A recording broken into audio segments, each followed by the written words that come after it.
welcome back to my YouTube channel. Kalian yang lagi nonton video ini, jangan lupa untuk klik tombol loncengnya dan juga pastinya tombol subscribe biar kalian gak ketinggalan video-video aku selanjutnya. Oke, jadi video kali ini aku mau lanjutin serial drama Korea episode ketiga dari A World of Married Couple. Ketiga ini dibuka dengan memorial Ji Sun Woo yang dia ingat pas pernikahan dia dengan Lee Tae-ho.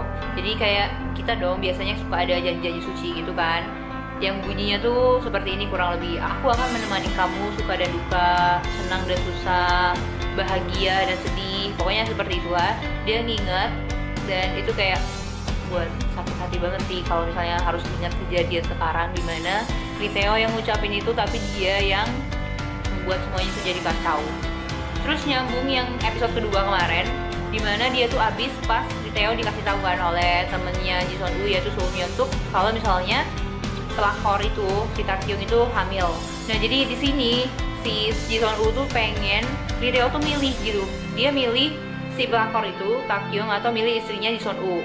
Makanya itu si Ji Sun Woo tuh suruh Soo Myung Suk untuk menelpon Lee Tae-ho untuk memberitahu bahwa Takyung itu sedang hamil anak. Dari cowoknya sendiri yaitu Lee Tae-ho, dia tuh nggak bisa milih guys. Dia masih pengen dua-duanya, masih pengen simpenan sama istrinya gitu. Dia nggak bisa milih antara salah satu. Sedangkan si Takyung itu si pelakor itu yang nggak tahu diri, dia tuh pengen jadi wanita satu-satunya dalam hidupnya Lee Tae-ho. Sedangkan di sisi lain ibunya dari Lee Tae-ho itu kayak kondisinya tuh semakin memburuk gitu di rumah sakit, dan dia berpesan sama Ji Sun Woo untuk terus menjaga anaknya si Lee Tae-ho biar dia tuh ya aman-aman aja, baik-baik aja kalau diurusin anaknya dia. Malaman harinya si Lee Tae-ho tuh bertemu gitu guys, kayak meet up gitu sama Soo Myung Suk. Nah di sini Soo Myung Suk tuh intinya mengatakan sama si Lee Tae-ho, kamu itu harus berhenti berhubungan sama si lakor-lakor itu. Kalau enggak kamu akan seumur hidup. Nah tapi di sini Lee Tae-ho tuh bilang kayak gini guys, sumpah ini kayak beneran buaya darat banget lelaki ini si Lee Tae-ho. Pokoknya yang dengernya tuh kesel banget, aku dengernya aja udah nggak bisa melepaskan salah satu karena cinta dua-duanya. Aku nggak bisa kepada mereka.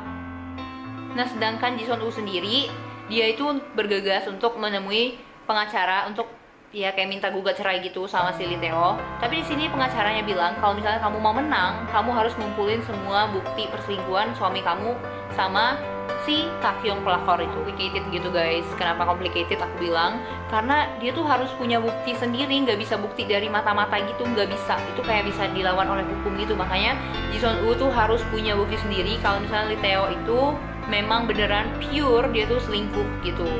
Nah di lain sisi juga karena ini di anaknya si Jun Yong itu kayak bertanya gitu loh sama si Ji Sun Woo tentang temen dia yang orang tuanya tuh udah bercerai. Jadi Ji Sun Woo tuh kayak kebayang gitu kan gimana Jun Yong nanti kalau misalnya dia cerai sama Lee Tae-ho. Nah balik lagi pasien kedua di episode pertama yang aku bilang yang namanya Min Hyun Seo, yang dia tuh jadi mata-matanya dari Ji Sun Woo. Terus kayak Ji Sun Woo tuh ya minta tolong lagi, dan Min Hyun Seo juga sendiri dengan ikhlasnya ya udah kamu mau minta tolong apa pasti aku bantuin gitu, karena mereka tuh kayak saling berhubungan baik gitu. Jadi kayak ya udah deh kayak merasa udah deket, udah seperti keluarga, jadi untuk nolong-menolong itu udah nggak butuh imbalan atau apapun sebagainya. Jadi Sun Woo sama Takyung itu ketemu guys di sebuah toko buku. Si pelakor itu si Takyung dia beli buku tentang kehamilan. Ya bisa dimengerti lah, soalnya Takyung ini sendiri dia tuh tinggalnya tuh nggak sama orang tuanya, dia tinggal di apartemen sendiri tanpa mama, tanpa papa, tanpa temen gitu. Jadi ya mungkin dia pengen cari-cari tahu sekedar informasi gitu aja. Jadi dia ketemu, terus dia berkata sama Ji Sun Woo kalau misalnya dia bakal segera nikah karena pacarnya itu akan segera menceraikan istrinya. Nah percaya diri banget sih si pelakor itu ya. Itu kayaknya pelakor zaman now kayak gitu semua deh. Biasanya ngumpet-ngumpet malah dia yang ngumpet-ngumpet ya, kayak mencari tahu gitu loh permasalahan keuangannya Lee Tae-ho. Dan ternyata di sini guys, Lee Tae-ho tuh punya banyak utang. Dia punya banyak utang. Dia rumah dia yang dia tinggalin itu sama Ji Sun Woo dia jadiin sebagai jaminan untuk minjem utang itu. Bahkan dia juga belum bayar karyawannya guys. Oh my god. Lelaki macam apa itu yang gak bisa bertanggung jawab banget. Bahkan dia selama ini gak pernah menafkain keluarganya, semuanya dari Ji Sun Woo. Nah pas Ji Sun Woo-nya pulang udah banyak banget kayak berkas-berkas gitu, berkas-berkas piutangnya punya suaminya. Dan di lain sisi guys, ini miris banget sumpah, anaknya itu yang Junyoung, dia ngomong sama Ji Sun Woo, aku juga gak mau pindah sekolah kalau misalnya mama sama papa bercerai, pokoknya aku tetap pengen di sini aja. Seorang anak kecil aja bilang kayak gitu, kayak dia nggak mau suasana baru gitu, dia pengen tetap same walaupun parentsnya tuh udah nggak sama-sama lagi. Terus tiba-tiba si Lee Tae-hyo tuh telepon sama Ji Sun Woo kalau misalnya dia bakalan terlambat pulang. Dan karena seorang istri yang pasti nggak tenang banget dong, dia langsung kejar si Lee Tae-hyo ke kantor guys. Sesampainya Ji Sun Woo di parkiran, dia lihat dong di atas tuh dia tempat kerjanya si Lee Tae-hyo, kantor dia kan ada kaca. Jadi dia lihat kayak Lee Tae-hyo tuh sama si Takyung itu, si pelakor itu lagi sedang, ya kalian tau lah maksud aku gimana. Tapi anehnya pas Ji Sun Woo tuh udah sampai gitu di ruangannya, terus semuanya tuh fine aja, semuanya baik-baik aja gitu loh. Semuanya lagi bekerja seperti biasa, Lee Tae-hyo lagi kerja, dan semua karyawannya juga bekerja as usual. Udah dari sana, Ji Sun Woo langsung aja pergi ke rumah sakit untuk jenguk mertuanya, yaitu adalah ibunya Lee Tae-hyo. Dan di sini ibunya Lee Tae-hyo itu ternyata udah tahu kalau misalnya anaknya itu si Lee Tae-hyo, lelaki itu udah berselingkuh. Tapi ya namanya juga orang tua nggak pengen anaknya kayak memiliki hubungan yang rusak gitu kan. Dia tetap suruh Ji Sun Woo untuk bertahan dan memaafkan Lee Tae-hyo. Tapi Ji Sun Woo-nya udah nggak bisa nahan lagi dong. Ya siapa sih? Hei, aku tuh wanita karir, aku tuh punya semuanya. Anak kamu tuh bukan apa-apa gitu. Tapi kamu nyuruh aku bertahan, gitu. Kayak ya seolah-olah kayak dia punya karisma, dia punya martabat tinggi gitu kan si Ji Sun Woo. Tapi kayak udah dihancurin terus kamu mau suruh aku bertahan. Siapa kenal? Nah di sini ada lagi satu tokoh yang belum aku kenalin, namanya Jae Hyuk. Dimana Jae Hyuk ini adalah suaminya dari teman baiknya si Ji Sun Woo yang kemarin dia anterin 3 itu loh. Nah, tampaknya di sini Jae Hyuk itu kayak tertarik gitu sama Ji Sun Woo, kayak kagum banget dengan karismanya Ji Sun Woo. Jadi dia itu konsultasi sama Ji Sun Woo tentang kesehatannya, lalu berkata kalau kamu butuh teman cerita, kamu bisa ngobrol sama aku gitu. Dan tiba-tiba kabar duka pun muncul, ibunya Lee Tae-hyo meninggal. Pokoknya langsung garcep ya guys, Ji Sun Woo itu langsung garcep kayak nyiapin acara pemakamannya mertua dia. Terus Lee Tae-hyo juga nggak bisa dihubungin pas si pelakor itu ngubungin dia. Dan tiba-tiba pas papa mamanya dari pelakor itu mau pergi jenguk ke rumah duka, baru tahulah si Takyong itu kalau misalnya ibunya Lee Tae-hyo tuh meninggal. Di tempat acara pemakamannya itu si Lee Tae-hyo tuh kan kayak murung-murung banget gitu kan. Tapi anehnya guys, sumpah ini lelaki mukanya fake banget. Ya ampun. Datanglah kan si mamanya dan papanya si Takyong. Papanya tuh yang namanya Ye Pyong Kyung itu.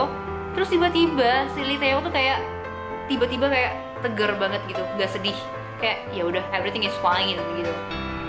Nah, bahkan Lee Tae-hyo tuh kayak nemenin Yong Pyong Kyu tuh kayak minum-minum, pokoknya si Lee Tae-hyo tuh ninggalin istri sama anaknya. Dan si Ji Sun Woo gerem dong, pasti kayak wah sumpah nih laki-laki nggak ini banget, kayak menjilat, kayak cari muka caper gitu kan. Jadi dia pergi bergegas meninggalkan anaknya sendiri di ruangan. Cerita si pelakor, dia tuh awalnya kayak ragu-ragu pengen ke rumah duka, tapi ya karena meyakinkan hati ya udah dia langsung bergegas pergi ke rumah duka untuk jenguk si Lee Tae-hyo sekaligus jenguk mamanya yang udah meninggal. Nah karena saking banyaknya tamu, Junyoung ini kayak nyari papa mamanya gitu kemana-kemana.